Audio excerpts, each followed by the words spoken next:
The next presentation is by Dr. Aravind Srinivasan. How do I structure my organizational activities to improvise utility of existing resources? Dr. Aravind Srinivasan, please.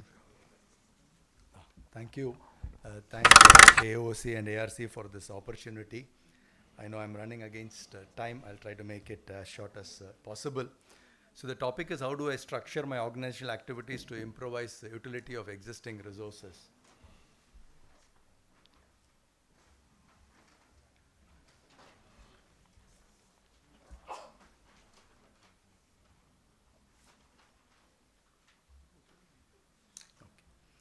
So these are the different aspects that we consider in a patient-centered model in the Aravind Eye Care system.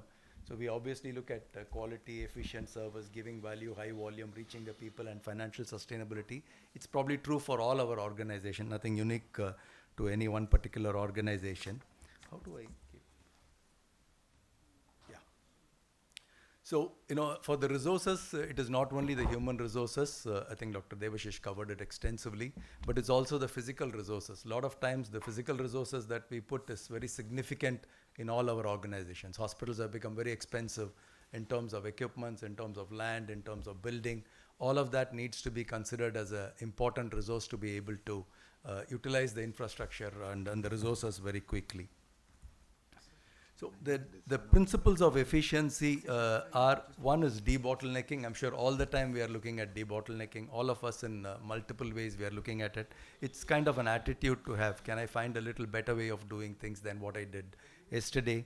Incremental innovation, which is maybe an additional equipment, maybe an additional manpower, constantly striving to tweak the problem. The debottlenecking mostly comes from process change, but incremental innovation will also come from process and people. Structural intervention is usually infrastructure related. You will add an additional room or additional building. And paradigm shifts are you going to move away from what you're doing? Like vision centers, you're planning to see some more patients outside your hospital, not within your hospital, or establish another hospital. Dr. Devashish said when he gets 50, he tries to put a hospital. That's a paradigm shift. So that's saying that I'm going to debottleneck my existing hospital and trying to add another infrastructure there. So this is a presentation that shows about the Chennai Aravind Eye Hospital, which we started about 5 years ago. So we kind of went through a 5-year strategic plan because this is a fairly large infrastructure. So we wanted to utilize the infrastructure adequately before long. And we also moved into Chennai, which is, as we all know, it's a well-served market. It's not a virgin market by any means. And we wanted to ensure that we are able to reach and utilize the infrastructure far better. So we set ourselves a goal that within 5 years, we should reach about 3,000 outpatients and do about 300 surgeries. So try to reach about 100,000 surgeries within 5 years so that the infrastructure and the people and everybody gets utilized better. So these are the 4 elements that we started working on. One is constantly focus on operational efficiency, keep ensuring that we are utilizing whatever resources we have appropriately to the maximum extent possible, and constantly improve communications, because in a large organization, communication silos can develop, and that will become pretty hard in the later stages to break them. And also different metrics to evaluate. I'll share some of the examples for each of these. And also look at revamping recruitment. If you're growing from 0 to 100,000 surgeries in 5 years, you kind of need a very different paradigm of recruitment and bringing in the manpower. So this is how we have scaled so far. COVID was unexpected. So last year we did about 48,000 odd surgeries, and this year we'll probably touch about 69,000 surgeries in Aravind Chennai. So this was the challenge for us. We started as a 107-member startup team, and now we are a little more than 500 people as we speak. So this was a challenge for us. How do you increase 5x in 4 or 5 years? And keep the culture, keep the values, and keep our belief systems in place, and be able to execute at that pace. So daily operations, one of the key words that comes when you're working at this scale is accountability. How do you bring accountability at every level? It doesn't start with the employee, but it also starts with the leadership. How does, like every month, 30th, we would pay the salary. That's one accountability measure that you want to keep sticking to. And there are other accountability measures, like are you showing up on time? Is your facility clean? So at every level, accountability becomes very important, because if that is not there at this stage of building an organization, you have a lot more problems to deal with after the first 5 years of the growth. So you're kind of in a honeymoon period now. So a lot of things that you do kind of sells. But if you don't do the right things and build the foundational structure very well, later it becomes very difficult for the next level of leadership or next leader to come and clean the place. So these are different ways. I'm sure all of us use different metrics. So we look at our patient load status, how was daily. This is an WhatsApp group that we maintain very actively. We also tried another communication tool called Stitch. We tried to use Stitch as a communicating tool to talk to all our doctors and teams. Very difficult to communicate to doctors. We all work in the same organization. A retina doctor will never speak with a glaucoma doctor. If it's a first floor and second floor, they would have never visited second floor for years together. So these are things that can very well happen in an organization. So how do you break those silos? Today, technology does enable us to break some of those things. Scheduling OT. So here we have expectations clearly. How many surgeries is doctor supposed to do? How much are they doing every day? And what is the arrival pattern to be able to plan? Because we are, as you can see, we are pretty much doubling every year. So that unless we plan, what works for 500 OPD does not work for 800 OPD. What works for 800 does not work for 1200. So you will have to constantly keep tweaking the system to be able to do that. So we monitor doctors' performance very closely, because doctors are the critical resources. And it's not in a way to police them or monitor them, to be able to be kind of a spying around them, but it is also to bring in accountability and enable them to do better. When you're kind of doing at this level of monitoring, they should have a confidence that we are here to support them. If you're doing surgery at that volume or seeing patients, do you want the best-in-class technology? Do you want the best-in-class software? How do we help you to get there? It's not, we want you to work smart. So that was a kind of implicit understanding you will have to do. Otherwise, this becomes purely a policing mechanism, which people would leave very quickly. So we kind of set ourselves to implement lean in a big way. So we constantly focus on how to go about doing it. So this is what I said, this was our goal, which kind of drove us till this level. So I think Dr. Devashish has covered many of these points, but I'll just quickly go through it. Constant debottlenecking, managing demand. Demand varies, as we all know. Post-COVID, the demand structure is a lot more varied. The summers peak in south and north. All of that is kind of changing as we can speak. Constantly remove waste, because you are building redundancy in the system. You need redundancy. Mornings you're busy, afternoon you're not busy. So you need redundancy. How do you handle redundancy very well? How do you engage patients constantly? Because at 2,000 patients a day, it can be a nightmare if you don't engage with them positively. You don't want to be troubleshooting and crisis managing pretty much every day. Then the whole leadership bandwidth is cynical at the end of the day, not positive and enjoying the process of giving sight. Communication within team and stakeholders. And again, another important thing is execution of ideas within 48 hours. Small ideas do come. Most of the time, it's small ideas that come. So how do you execute constantly to ensure that the team feels we are moving ahead in the organization? So goal setting is very important. Again, lean management, different ways to debottleneck. How do you take care of these people?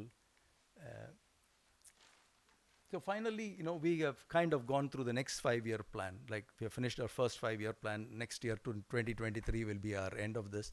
But the next 5-year plan, we said we will have to Aravind Chennai ecosystem. Now we are moving from the hospital to an ecosystem. We said, can we do 6,000 outpatients and 500 surgeries? So it's altogether a different level of thinking, because you are moving away from your existing infrastructure, creating additional infrastructure in and around the hospital. We cater to about 16 million populations. How do you saturate eye care in the segment of the population that we service, the way we go about doing it? So again, different challenges. So we have identified these are the different areas that we need to work for the next 5 years, from 2023 to 2028. So this is a work in progress, as you can see. So finally, a lot more needs to be done. Thank you for the opportunity. Thank you so much, Dr. Aravind. One question, what works for 100 doesn't work for 500. All this planning that is happening, because we are all ophthalmologists busy, who is doing actually all this planning, or what has to be done for the next 500? Before I come to Dr. Nitin, I would like to ask your comments about who is actually doing all the planning. I think Are we the all, doctors in Arvind doing this, or some MBAs? doctors in Aravind are doing this. Mostly doctors in Aravind. We definitely get resources. Like these projects were done from University of Michigan. The graduates, MBA graduates, have come and did that project. But execution is done at at Aravind. And most of us wear two hats, right? One as a doctor, another as institution. Like, I understand yours is the world's largest eye hospital in floor area. If we see the new Arvind Eye Hospital in Chennai, is that true? 7.5 lakh square foot, maybe that's close, but you'll be surprised. There is a hospital in Kaduna, Nigeria, which is about 2.2 million square foot, but hardly do about 10 surgeries a day. So physical infrastructure, there are phenomenal infrastructures available. Yeah. Dr. Nitin sir, we would like your comments on the presentation of the. So I think between Dr. Arvind and Debashish, I think most of the things have been covered. So I think the important point is, like Debashish also pointed, is to see to it that your human resources management is so good that your attrition rate is kept at as low as possible, because it's very difficult to lose a good staff.